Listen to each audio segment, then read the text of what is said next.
하나님의 말씀 마태복음 11장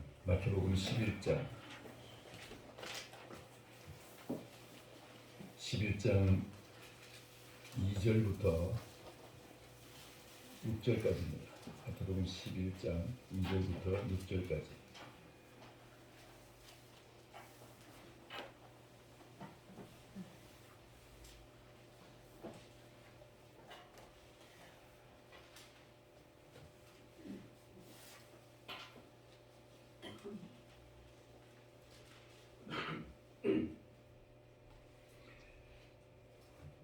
마태복음 11장 2절부터 11절까지 한 목소리로 같이 봉독하겠습니다.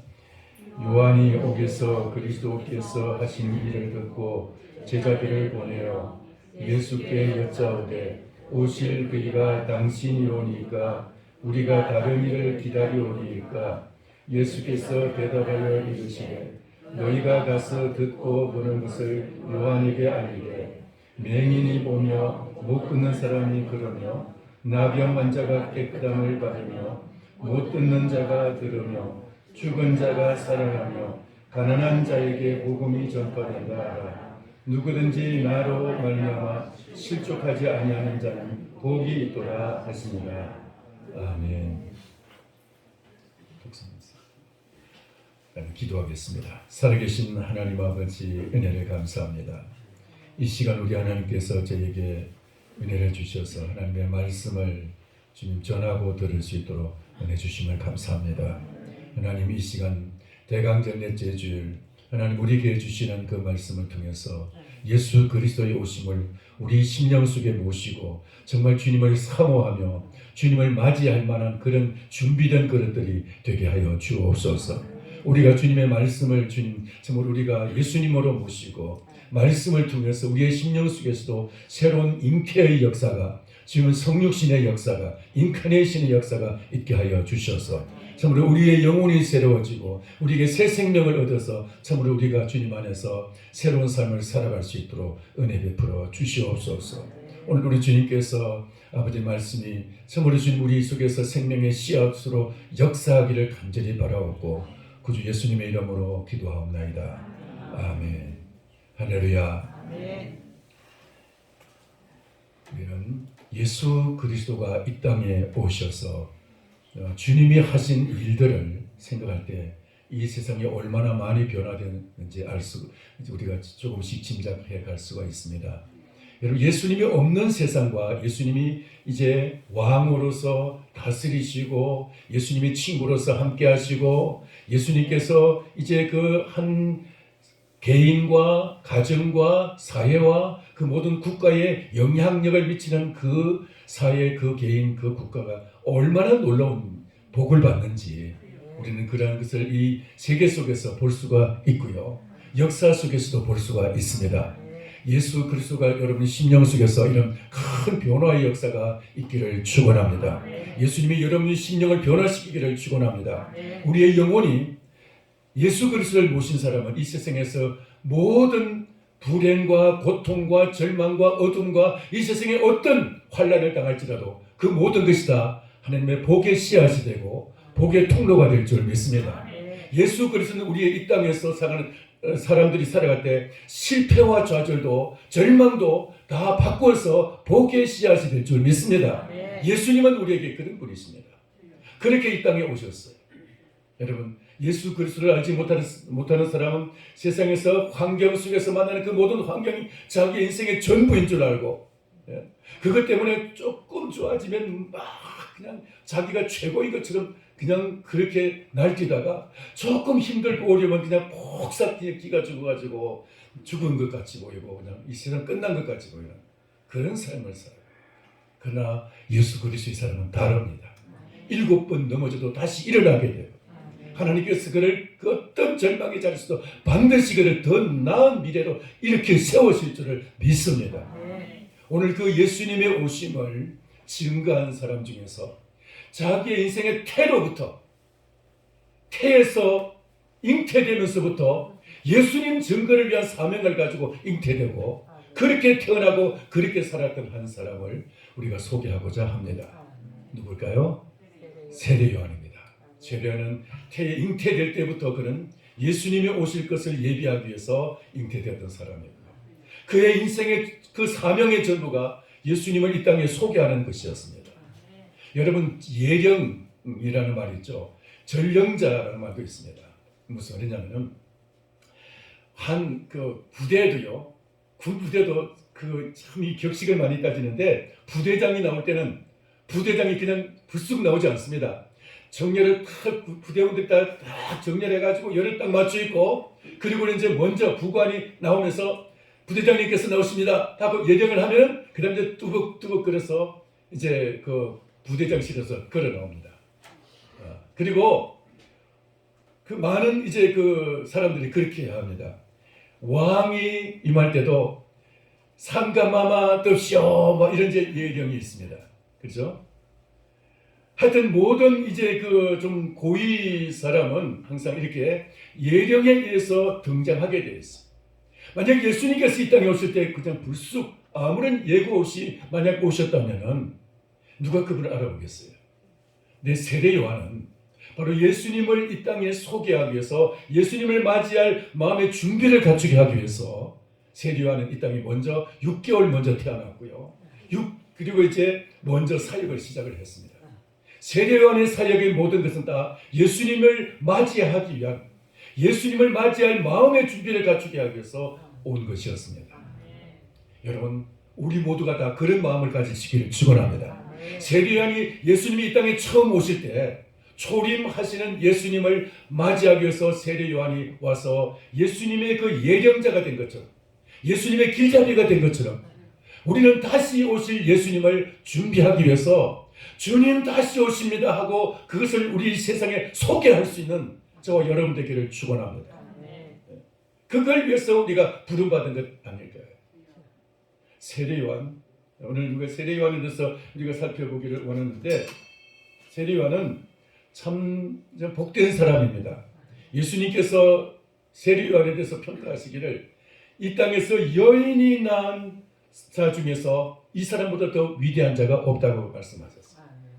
그 여자의 몸에서 태어난 사람, 예수님, 사실 뭐 예수님도 거기 어떻게 속하기도 하지만 예수님 빼고 여인의 몸에서 태어난 자 중에서 이보다 위대한 자가 없다고 했어요. 그만큼 세례 요한은 예수님의 큰 평가를 받는 사람이고, 예수님을 누구보다도 더 잘 알고 예수님을 소개한 사람이에요. 근데 보면은 세례 요한이 소개한 그 예수님과 실제 예수님의 모습과는 조금 온도차가 있어요. 조금 차이가 있어요. 오늘 그 차이점을 잠깐 우리가 보고자 합니다.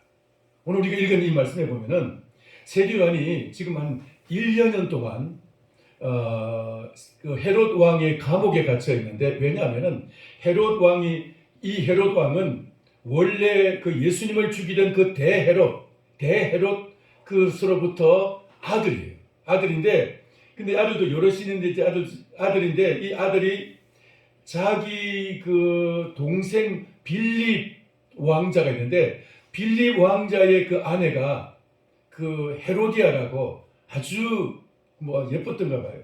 근데 여기에 그냥 그 헤롯이 그냥 그만 그 반해가지고 둘이 서로 사랑해가지고 그 자기 동생을 갖다가 죽였다라고 말할 수 있습니다. 죽이고 아내를 차지하게 돼요. 자기가 제수를 갖다가 차지하게 돼요.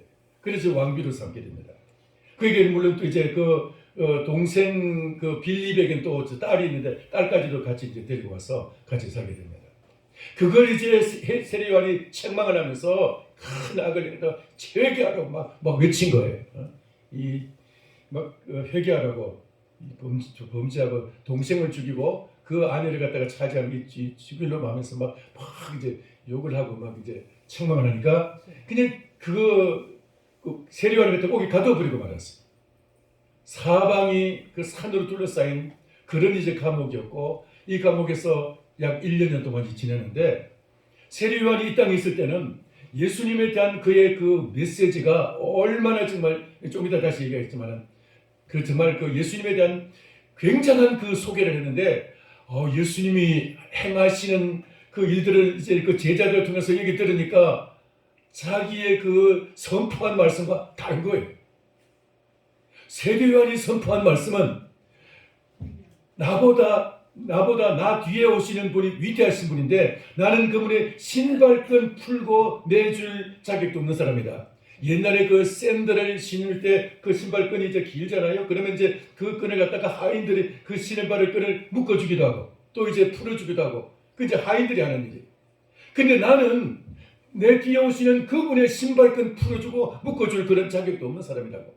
그러면서 그분은 흥하여야 될 것이고 나는 쇠해야 될 것이고 그분은 다시 말해서 그분은 크게 이제 번성하셔야 될 것이고 나는 망해야 될 것이라 말이에요.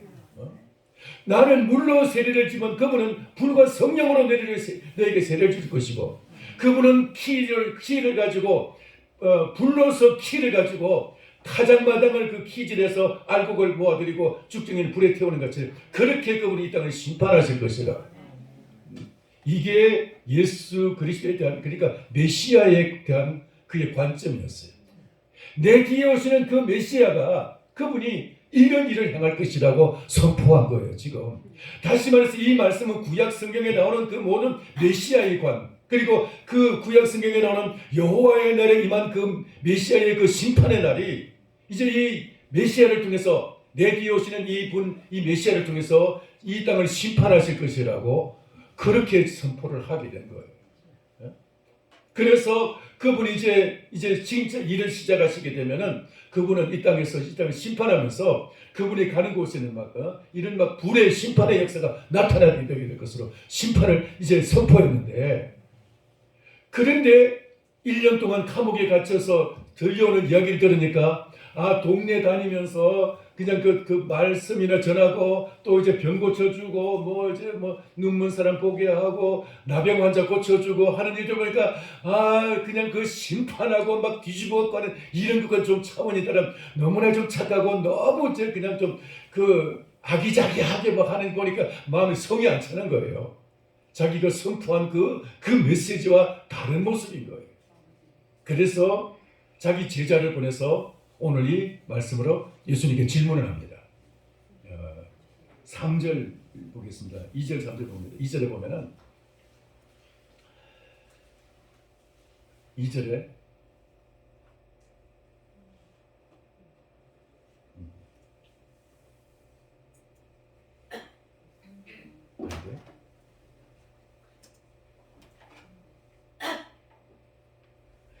그 성경을 읽으시기 바랍니다. 요한이 옥에서 그리스도께서 하신 일을 듣고 제자들을 보내어 3절에 예수께 여짜오되 오실 그이가 당신이 오니까 우리가 다른 일을 기다려오리까 오실 그이가 당신이 오니까 우리가 다른 일을 기다려오리까 따라서 합시다. 오실 그이가 다시 오실 그분이 당신입니까? 당신이 오실 그분이 맞습니까? 이 말이에요. 오실 그분 한번 따라합시다. 오실 그분. 당신이 바로 구약 성경에 기록된 오실 그분이십니까? 이 말이에요. 오실 그분. 당신이 바로 구약 성경에서 우리의 조상들이 대대로 계속해서 사모하고 기다리고 그분이 오시면 이 세상이 달라지게 될 것이다. 그분이 오시면 영광스러운 나라가 하나님의 나라가 이루어질 것이라고 기대하고 사모했던 바로 그분입니까? 그 메시아입니까? 이 말이에요. 세례 요한은 지금까지 감옥에 갇히기 전에는 자기 자신이 바로 그분에게 세례를 베풀었고 그리고 그분을 소개했고 그분에 대해서 굉장한 메시지를 선포했던 사람이에요. 예수님이 세례를 받으러 오니까 내가 당신에게 세례를 받아야 될 텐데 당신이 내게 오는 것은 왜 그러십니까? 라고 이제 내가 당신에게 세례를 받아야 되지 않겠습니까? 하고 이제 반문했던 사람이에요. 그런데 옥에 갇혀서 한 1년 정도 지나다 보니까 그동안에 자기가 기대했던 것과 다른 거예요. 예수님은 너무 착하고 너무 착한 일을 하는데 근데 기대했던 그 로마를 막 물리쳐야 되고 로마 그 제국 군대와 싸우고 그리고 이제 나라를 뒤집어서 좀 제도를 개혁하고 그리고 이제 좀 더 이제 뭐 그 악한 사람들을 일단 물리치고 심판하고 재판하고 막 이런 일을 해야 되는데 안 그러시는 거예요. 그냥 다니시면서 병든 사람 고쳐주고 이런 일만 하는 게 그게 너무 좀 기대하고 다르다는 거예요. 그래서 지금 하시는 이 세례 요한이 지금 예수님께 질문하는 것이 오실 그분이 당신입니까? 당신이 맞습니까? 이 말이에요. 우리가 다른 사람을 또 기다려야 됩니까? 내가 선포한 이 메시지에 대해서 그렇게 부합될 다른 분이 다시 오실 것입니까? 이 말입니다. 오실 그분, 오실 거이. 따라서 오실 거이. 오실 그분이 예수님인지 아닌지 세례 요한은 지금 거기에 대한 헷갈리기 시작한 거예요. 헷갈리기 시작. 거기에 대한 좀 뭔가 지금 이렇게 마음에 좀 엇갈리는 것이 오기 생기게 되는 거예요. 착각 같은 게. 이것이 바로 시험이라는 거죠. 시험.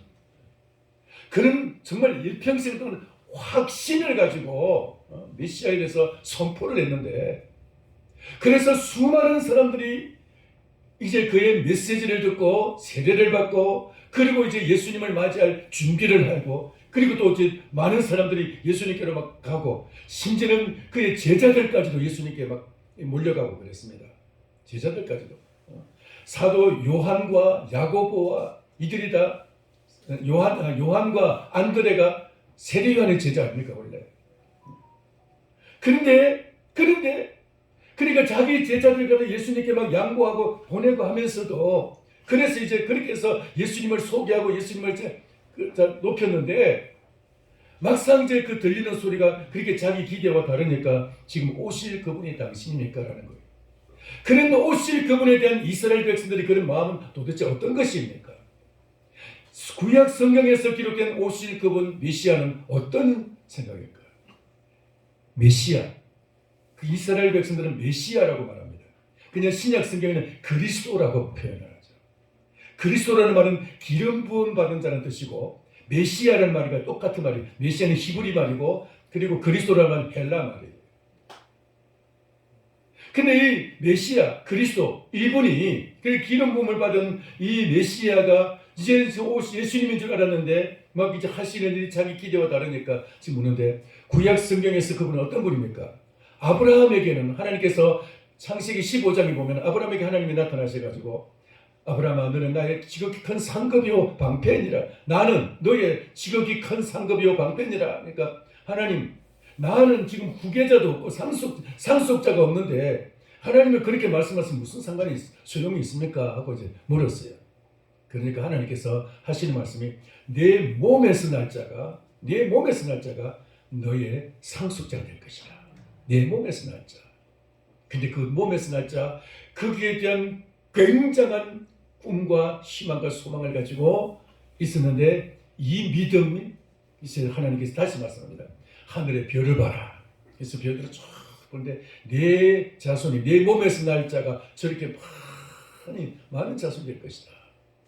그게 바로 하나님이 아브라함에게 주시는 메시아의 꿈이었어요. 메시아의 꿈. 내 몸에서 날 자.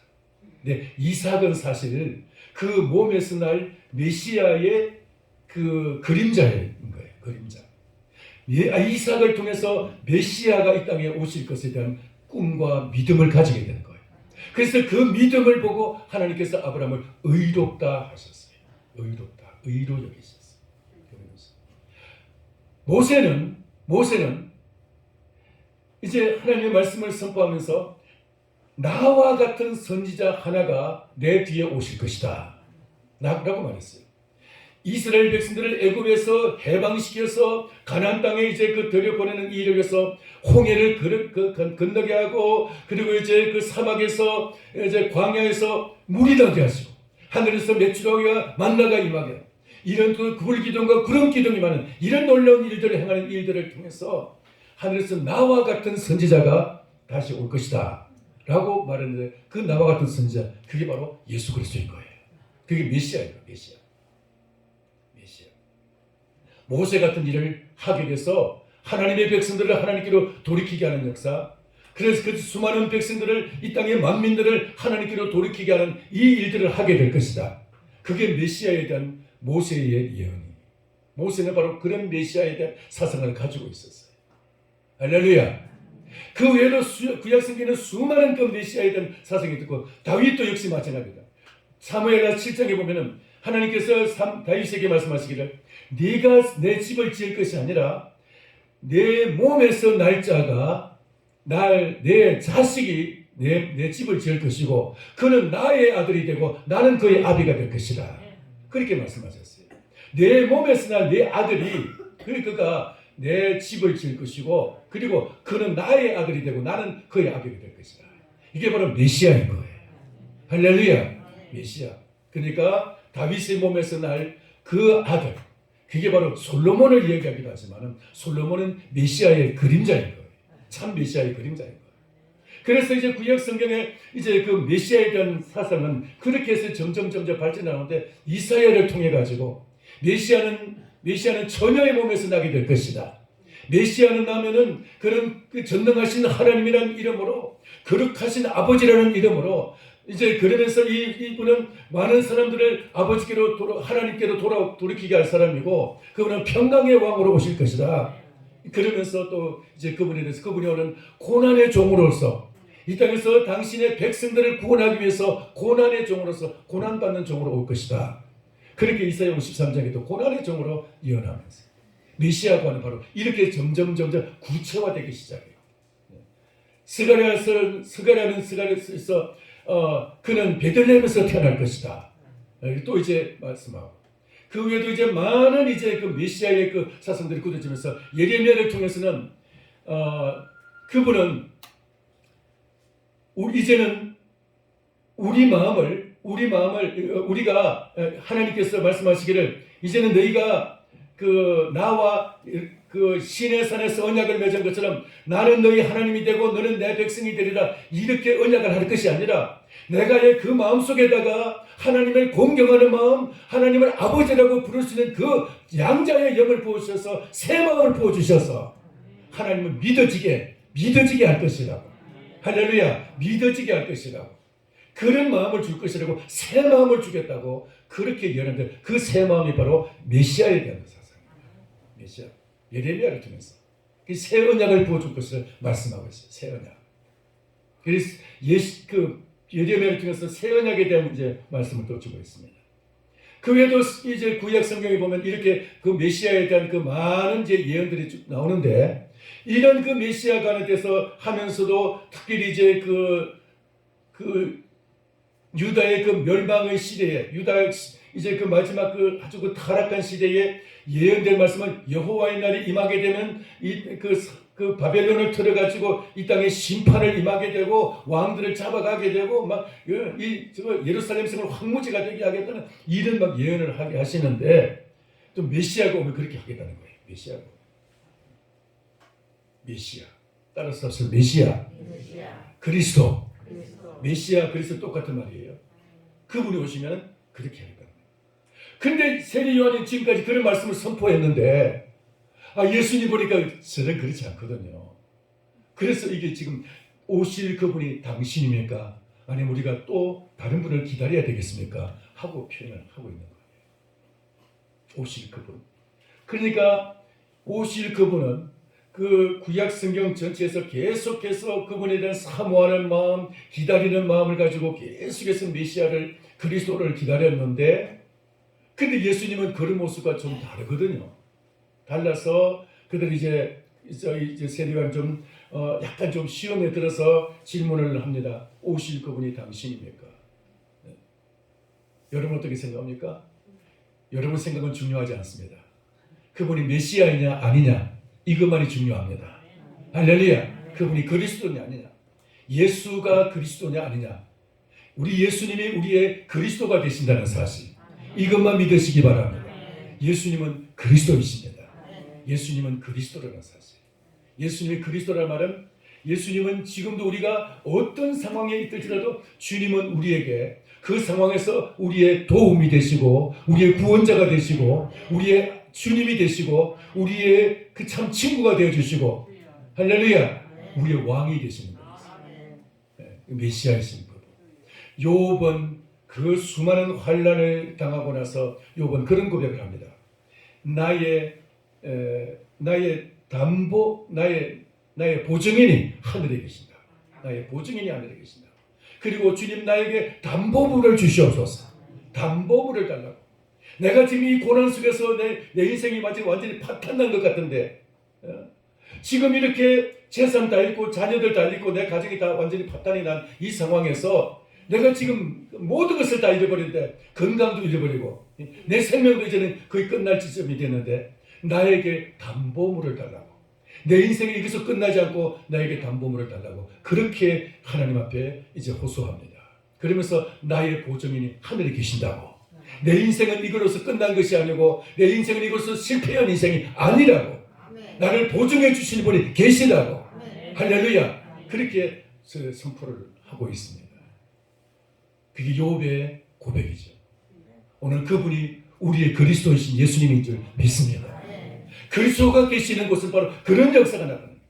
욥은 이 땅에서 가장 정말 어떻게 보면 복된, 가질 것을 다 가지고 그러면서도 그는 하나님을 잘 공경하는, 영혼이 잘 되고 육신도 잘 되고 모든 삶에서 그는 참 부족함이 없는 사람이었는데 이 모든 것을 다 잃어버리고 말았어요. 모든 것을 잃고 하나님에 대한 심지어는 그 신뢰감마저도 흔들리는, 막 그 친구들이 와가지고 너가 죄가 많으니까 이런 심판을 받는 거 아니냐 하면서 막 회개하라고 할 때 거기에 이제 막 흔들려가지고 하나님 앞에서 막 자기의 그런 이제 모든 것을 흔들리고 갈등을 가질 때, 그러면서도 불구하고 나의 보증인을 하늘에 계신다고 고백을 하고 있다 이 말이에요.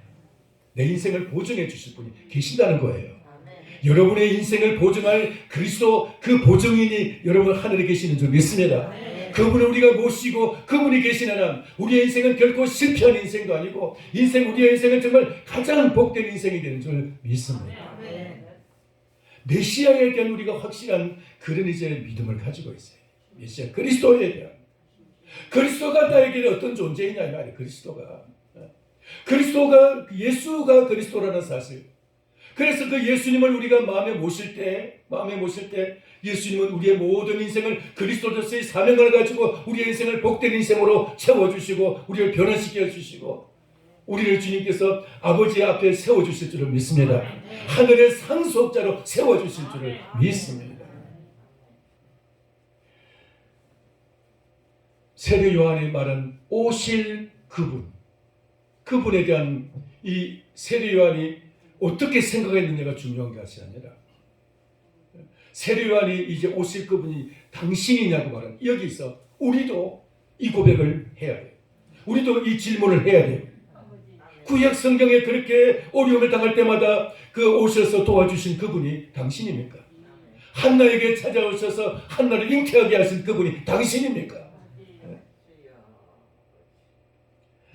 요셉을 그 보디바리 집에서 그 많은 시련과 연단 속에서 그 고통 속에서 그를 복되게 하고 형통하게 하고 그래서 그를 총리로까지, 애굽의 총리로까지 그를 끌어올리신 그분이 바로 당신이십니까? 우리가 예수 그리스도에서 예수님이 그리스도라는 이 사실에 대해서 우리는 질문해야 되는 것입니다. 예수님 당신이 정말 그리스도이십니까? 당신이 정말 나에게 오실, 나를 도우실, 나를 붙들어 주실 나의 그리스도이십니까? 예수님에 대한 여러분 질문이 있기를 바랍니다. 예수님이 그리스도라면 우리의 인생은 여러분이 지구상에서 가장 복된 인생이 되는 줄 믿습니다. 예수님은 이 하나님께서 우리에게 이 미련하고 이 무지한 이 인생들에게 너무나 정말 그 미련하고 무지한 인생들에게 가르칠 방법이 없어서 메시아를 보내시기는 보내셔야 되겠는데 그리스도를 보내셔야 되는데 방법이 없어서 이스라엘 백성들을 먼저 선택하셔서 그들에게 역사 속에서 조금씩 계시하고 보여주고 가르치시고 해서 메시아에 대한 어떤 그 관과 생각을 가지게 하시고 그러면서 이제 예수님이 이 땅에 오신 거예요. 할렐루야. 너무 예수님에 대한 그런 마음이 없으니까 사람들 공짜 다 좋아하죠. 공짜는 다 좋아하는데 근데 하나님이 진짜 공짜로 다 하늘의 것을 최고의 것을 막 부어주시는데도 그 공짜는 너무 커가지고 그건 안 믿는 거예요. 안 믿어요. 조그마한 것은 눈깔 사탕 하나는 그냥 고맙다고 하는데 그런데 이 하나님이 그냥 통째로 당신의 제일 귀한 것을 부어주시는데도 하나님이 당신의 독생자를 부어주셔서 우리에게 보내주셔서 그분을 우리에게 선물로 주셨는데도, 그분을 은혜로 주셨는데도 이게 안 믿어진다면 너무 컸어. 우리는 진짜 중요하고 진짜 큰 거는 다 공짜로 주시는 거예요. 햇빛 얼마나 이게 중요한 것입니까? 공기 얼마나 중요한 겁니까? 이걸 만약에 돈 주고 산다면 여기 살아남을 사람 얼마나 되겠어요? 누가 햇빛을 갖다가 돈 주고 산다면, 그리고 공기를 돈 주고 산다면 누가 여기서 살아남겠어요? 하나님이 가장 귀한 것은 돈 없이 하나님이 공짜로 주신 줄 믿습니다.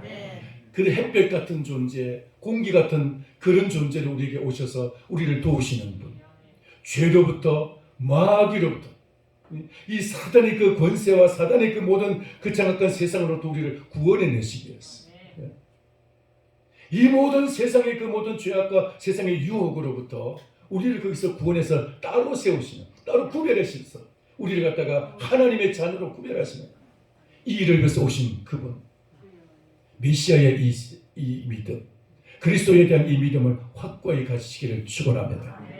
여러분, 세례를 향해 오실 그분이 당신이 옵니까? 라는 이 말 속에서 우리는 뼈아픈 그런 우리 자신의 질문이 있어야 되는 거예요. 그냥 교회 몇 번 좀 다니는 것으로 끝나면 안 되는 거예요. 내가 교회 다니니까 천국 어느 날 가겠지, 요렇게 생각하면요, 그건 교인은 맞아요. 교회 그 회원은 돼요.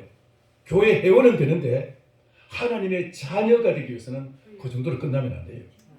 메시아이신 그분이 우리 속에 확실하게 임해가지고, 그리스도가 우리 속에 임하셔서 그 예수님이 나의 그리스도로서 확실하게 우리 속에 모셔드려야 돼요. 할렐루야. 예수님을 여러분 마음속에 모시기를 바랍니다. 그렇게 해서 이분이 계시면 우리는 아무것도 두려워할 필요가 없는 거예요. 죽음의 자리에서도 두려워할 필요가 없어요. 그분을 모시면 어떤 실패의 자리에서도 두려워할 필요가 없어요. 어떤 원수가 쳐들어와도 두려워할 필요가 없어요. 그분은 그 원수보다도 강하신 분이시기 때문에. 다윗이 왜 위대합니까? 왜 하나님이 다윗이 마음에 들었어요? 어떤 사람은 군대를 의지하고, 어떤 사람은 무기를 의지하지만은 나는 우리 하나님 여호와를 의지하리라. 그래서 지난번 다니엘 기도회 때 유영열 목사님은 그런 말씀하시죠. 말 힘줄.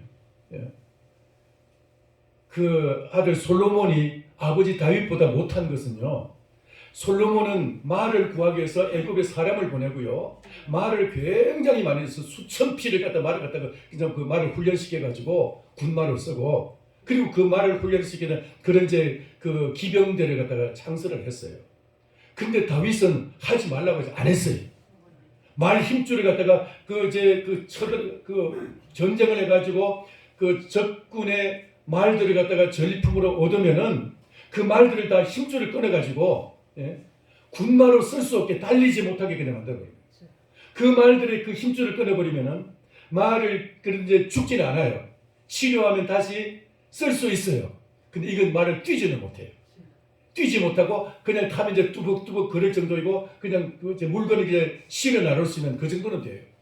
그러니까 농사용으로서는, 혹은 이제 그 사람 물건을 이제 실어 나눌 수 있는 그런 용도로서는 쓸 수 있지만은 군대에서는 못 쓰는 거예요. 말이. 그러니까 하나님이 우리의 군대가 되셨어.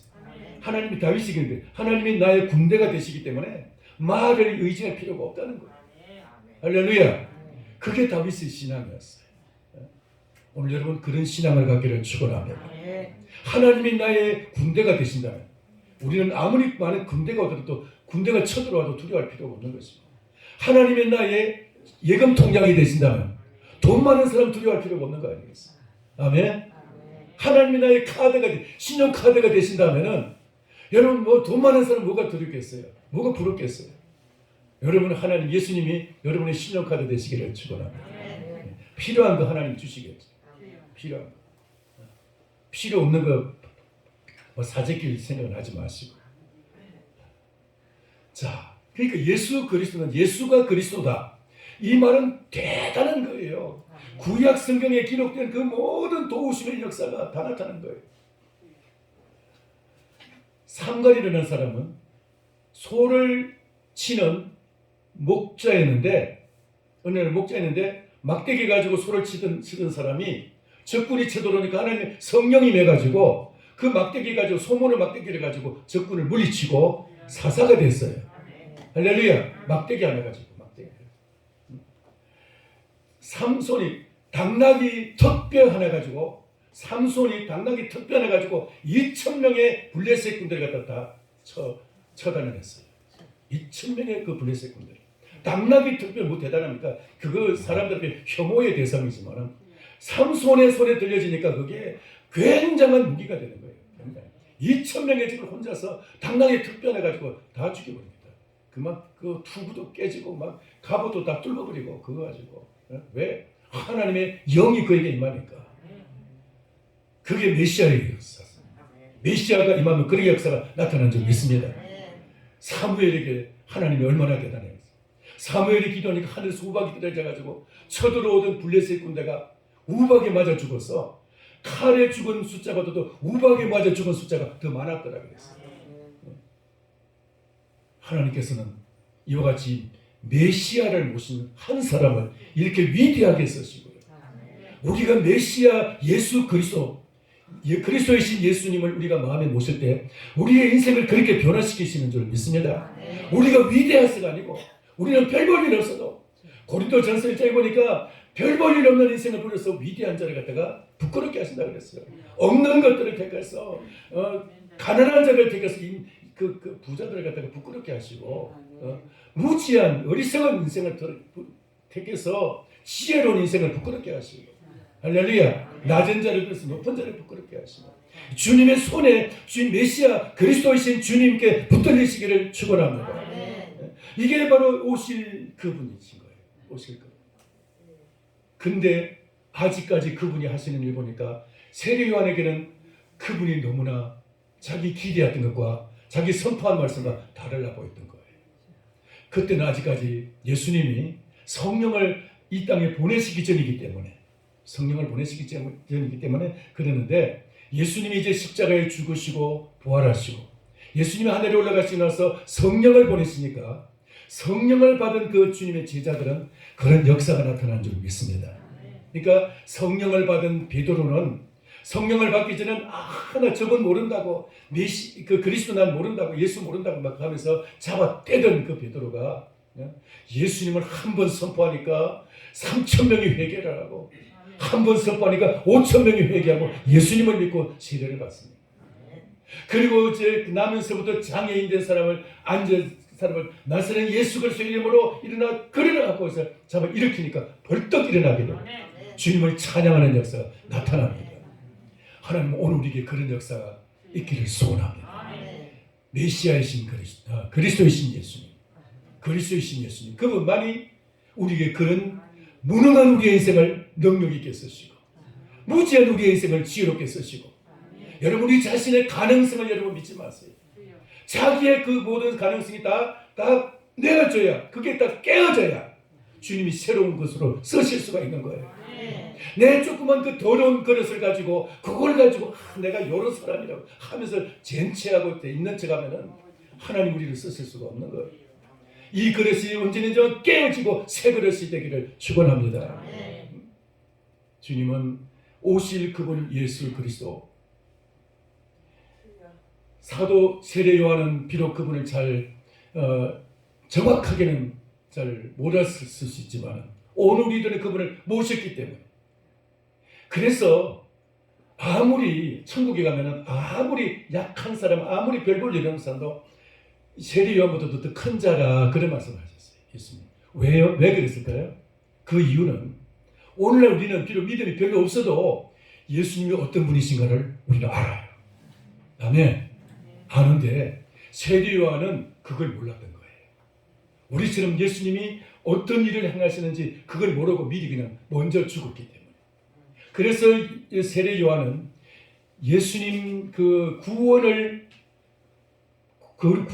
그림자를 보고 구원을 바라보면서 믿기는 믿었지만은 그러나 그의 믿음은 우리와 같은 성령을 받은 그런 믿음이 아니고 그의 구원은 그림자로서의 믿음이었어요. 그림자이신 예수님을 바라보고 그분은 그 세례 요한은 말하자면은 구약 시대 사람이었기 때문에 구약시대 사람이기 때문에 우리와 같은 확실하게 예수님을 잘 몰랐던 거예요. 오늘 여러분 세례보다도 더 위대한 구원을 받은 사람인 줄 믿으시기 바랍니다. 그게 바로 우리가 주님 앞에서 받은 구원의 가치인 것입니다. 말씀을 마치고자 합니다. 오늘 좀 느긋하게 좀 여러분 조금 힘들어도 제가 설교를 느긋하게 하는 이유는 12시 반까지 좀 여러분 기다려 주시라고. 12시 반에 오늘 공동회의가 있고 시찰장이 이제 임시 당회장으로 와서 이제 공동회의를 해야 됩니다. 그때까지 좀 참고 기다리시기 바랍니다. 하여튼 여러분 눈앞에 있는 환경이 우리의 마음에 맞지 않고 힘든 일이 생기고 고통이 오더라도 그것 때문에 두려워하지 마시기 바랍니다. 그 모든 것 예수 그리스도의 이름으로 예수님이 그리스도라는 이 확신을 가지고 주님의 이름으로 구할 때 주님이 그 자리에 서셔서 우리를 갖다 변호해 주시고 도와주시고 우리의 보증인이 되어 주시고 아멘. 우리를 갖다 모든 삶을 다 전화해 보게 되게 하시고 하나님께서 그 모든 우리의 그 고난을 바꿔서 선으로 바꿔주실 줄을 믿습니다. 그게 그리스도의 역할이십니다. 그리스도. 이 오실 그분이 오늘 여러분 심령 속에서 더 견고한 믿음을 가지고 그래서 여러분의 인생을 굳건한 이 반석 위에서 예수님의 이 반석 위에서 여러분이 든든하게 세워지고 모든 환경의 여건 속에서도 흔들리지 않는 그런 굳건한 믿음을 가지고 살아가시게 되기를 주님의 이름으로 축원합니다. 기도하겠습니다. 살아계신 하나님 아버지 은혜를 감사합니다. 오늘 우리 주님께서 세례 요한을 통해서 오실 그분이 당신입니까? 우리가 또 다른 사람을 기다려야 되겠습니까? 이제 그 메시아에 대한 세례 요한의 이 흔들림이 주님 흔들림을 보면서 우리들의 마음이 흔들리지 않게 하여 주시고 견고한 믿음을 가지고 예수님이 그리스도이신 것을 예수님이 메시아인 것을 예수님이 오실 그분이신 것을 예수님이 하나님이 약속하신 그분이신 것을 믿고 믿음으로 우리가 굳건하게 서게 하여 주옵소서. 결코 어떤 상황 속에서도 흔들리지 않게 하시고 우리의 믿음이 견고한 믿음으로 주여 저희들이 굳게 서게 하여 주시옵소서. 예수님의 이름으로 기도하옵나이다. 아멘.